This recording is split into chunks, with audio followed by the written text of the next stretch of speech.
Welcome to Buckeyes Tomorrow Morning for Tuesday, June 16th. I'm your host, Tom Orr. The Ball State game in 82 days, the game against Michigan in 166 days. We're sponsored today by our friends at Jeff Ruby's Columbus, proudly offering nationally acclaimed USDA prime steaks, seafood and sushi, impeccable service, live entertainment, and an attention to detail that is simply unmatched. Just go to jeffruby.com/Columbus to check out the menu and make a reservation today. On today's show, you're going to get a chance to hear from Michael Pettit. He is one of our X's and O's insiders at BuckeyeInsiders.com. He is someone that we were very excited to add to the team because I think that scheme content is something that's very, very popular with members and something that I think is also probably pretty interesting to folks on YouTube as well. Michael, first of all, welcome to the team, and then let people know a little bit about your background with how you got started doing all this. Yeah, I'm very happy to be part of the team. So my background with this is that the X's and O's and strategies of football was just always something I was very interested in as a player and beyond. And I kind of just always wanted to make sure I, knew what I was talking about, at least to an extent, when commenting on things, watching Ohio State.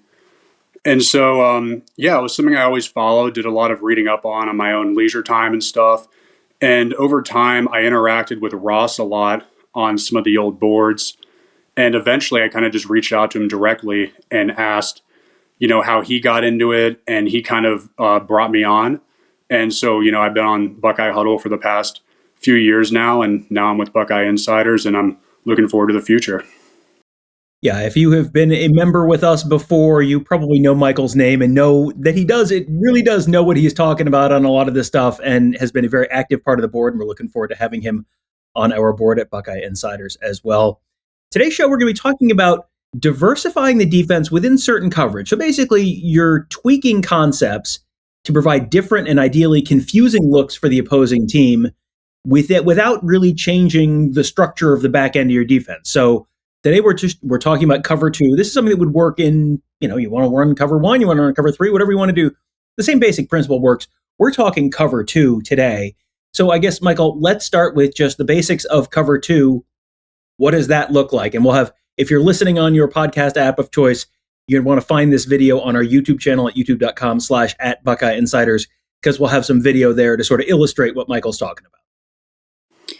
Yeah, so essentially cover two is just a zone coverage, 5 underneath defenders with 2 deep defenders covering the deep halves of the field. And yeah, what Tom said is exactly right. If you want to look at things in a vacuum and just look at how often a team runs cover 3, cover 2, cover 1, etc., that's one way to do it. But there are also a lot of different ways to run each of these coverages. So, for example, a team like Indiana, they ran a ton of cover 3, but they ran a bunch of different styles of cover 3. So, again, if you want to look at it in a vacuum, you can say that Indiana just ran cover 3 50% of the time, which is a lot. But because of all the different rotations they used to get to cover 3, it was actually a pretty diverse scheme.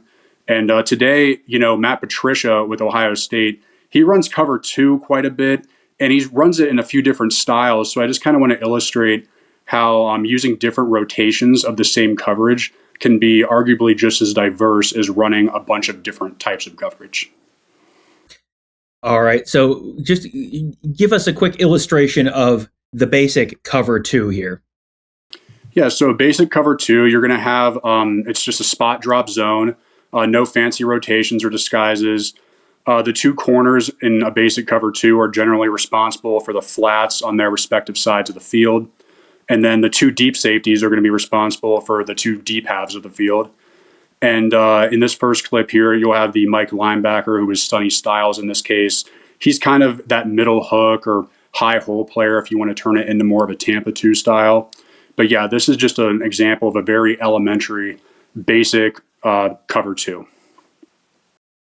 All right. And you may have heard Ross at points talk about middle open, middle closed on these shows. Cover 2 would be a middle open defense where you don't have a safety right in the middle of the field. You got guys kind of maybe on the hashes, maybe somewhere else, but that's another term that you've probably heard at some point. So when we talk about middle open, middle closed, this would be a middle open defense. Let's talk about the first variation now, and this is going to be a little tricky. We have 2 different things that sound very similar. The first one is 2 hole. How does this change what you're looking at as the opposing quarterback? Yeah, so 2 hole is a style of what's known as a non-traditional Tampa style of cover two rotation. So again, with two hole, both of the corners are responsible for the flats to their sides of the field. What makes this different, though, is that the defense actually, you'll see, starts out in a single high shell. So you have the free safety, Caleb Downs, kind of in the middle of the field. The defense, based on this look, should really indicate cover one or cover three if you're a quarterback. But when the ball is snapped, you see the nickel, Lorenzo Styles, quickly bail to the deep half of the field with the boundary safety, Jalen McClain, bailing to the other deep half of the field. And once they do that, Caleb Downs, the deep safety, he kind of sinks in a little bit and becomes that high hole pull runner player. So again, this is a little more of an exotic rotation because a typical cover two, you're not going to have the nickel who's about 6 yards off the ball bailing all the way to the deep half of the field. And again, the pre-snap alignment would tend to indicate probably either cover one or cover three. And then the next one is two roll. So the last one was two hole. This is two roll. So how is this one different than the last one? Yeah, so this last style of cover two we'll talk about today, this is probably the most exotic rotation of them all, I'd say. Once again here, you can see you have a single high safety in the deep middle of the field, single high shell. Again, that should indicate either cover one or cover three. But what makes this cover two rotation so unique is one of the corners is actually going to roll to the deep half of the field instead of being responsible for one of the flats.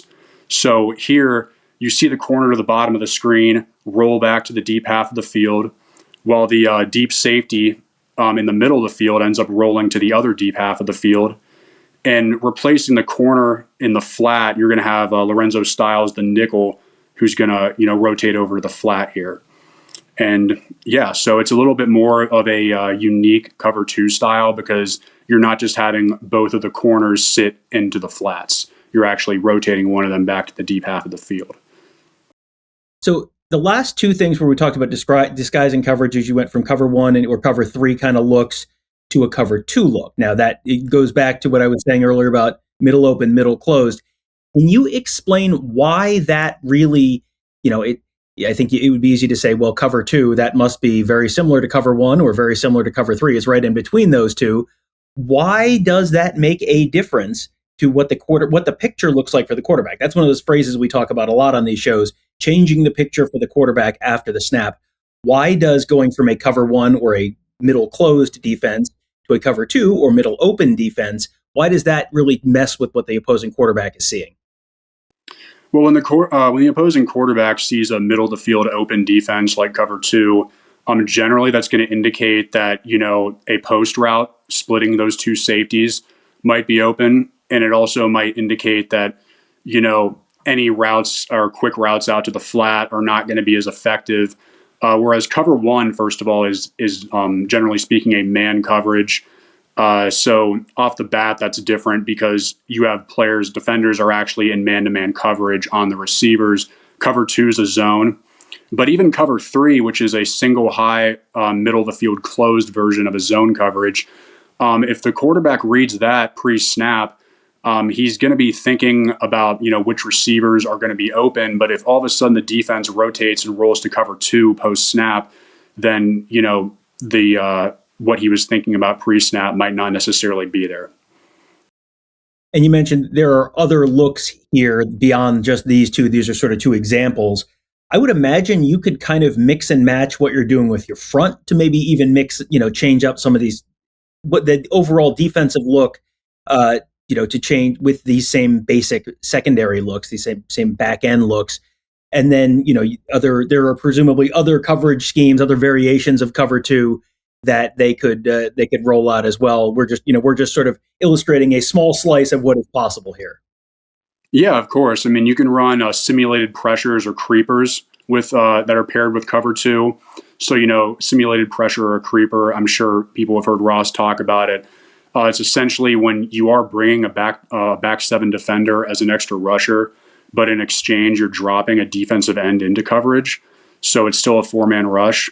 But yeah, you can run cover two with that, or you can run a two-steal blitz. Again, that's something that both Jim Knowles and Matt Patricia ran quite a bit. Yeah, so there are plenty of different ways you can get to cover two beyond just the ones we discussed today. All right, there you go. So a quick look at cover two and some of the different variations. We'll probably do another show on this, and we'll probably do another show on maybe some cover one and cover three variations and all sorts of fun stuff. We got lots of time before the season starts. As I said earlier, 82 days till the Ball State game, so plenty of time to do a little more of a deep dive on all of the schematic stuff. And we're going to have our whole team at Buckeye Insiders looking at that for you on our message board once we get that site launched, and also on our YouTube channel, youtube.com/@BuckeyeInsiders. If you are watching on YouTube, leave us a comment. Let us know, hey, what's something like this? You want to know some specifics on run scheme? You want to talk about defense and how you defend the run, or special teams, whatever you want to do, whatever you want to talk about, leave us a comment. Let us know, hey, do a show on this, and we will try and get to some of that stuff for you.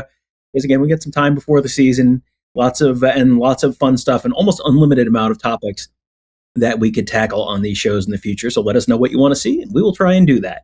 And thanks again to our friends at Jeff Ruby's of Columbus, the award-winning upscale steakhouse in downtown Columbus, named one of the top 50 steakhouses in America by Food Network. Just go to jeffruby.com/Columbus to check out the menu and make a reservation today. That will do it for today. Thank you guys all for joining us. Have a great day. We'll talk to you tomorrow.